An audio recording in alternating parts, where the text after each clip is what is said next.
ગીર ગઢડાના જામવાડામાં દારૂના નશામાં યુવાન રસ્તા પર ઢળી પડ્યો। વીડિયો વાયરલ થતાં ગીર ગઢડા પોલીસની કામગીરી પર સવાલ ઉઠવા પામ્યા।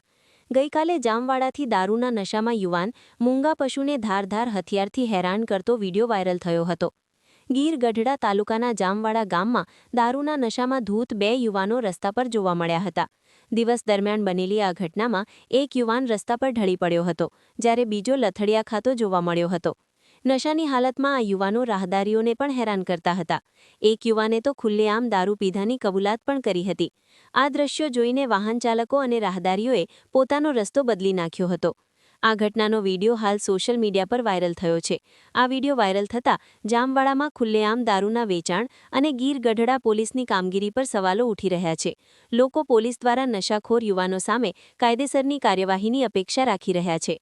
જ્યારે ગઈકાલે પણ એક બનાવ આવો જ કંઈક બન્યો હતો, જેમાં એક યુવાન દારૂના નશામાં મૂંગા પશુને હથિયાર સાથે હેરાન કરતો નજરે પડ્યો હતો અને પબ્લિકમાં પોતાનો રોષ જમાવતો વીડિયો વાયરલ પણ થયો હતો, જેમાં અનેક પત્રકારોએ સમાચાર પણ છાપ્યા હતા। જે સમાચાર આવતાની સાથે ગીર ગઢડાના જામવાડા બીટ જમાદાર અને પીએસઆઈ દ્વારા દાવો કરવામાં આવ્યો હતો અને લોકોને ગેરમાર્ગે દોરવામાં આવ્યા હતા કે તમામ પત્રકારો પાસે માફીનામા લેવામાં આવશે। તો શું આ પોલીસ આવા આવારા તત્વોને સપોર્ટ કરી રહી હોય તેવું લાગી આવે છે? આવારા તત્વો ઉપર કાર્યવાહી કરવાને બદલે પત્રકારો પાસે માફીનામા લખાવવાની વાતો કરી રહી છે ગીર ગઢડા પોલીસ।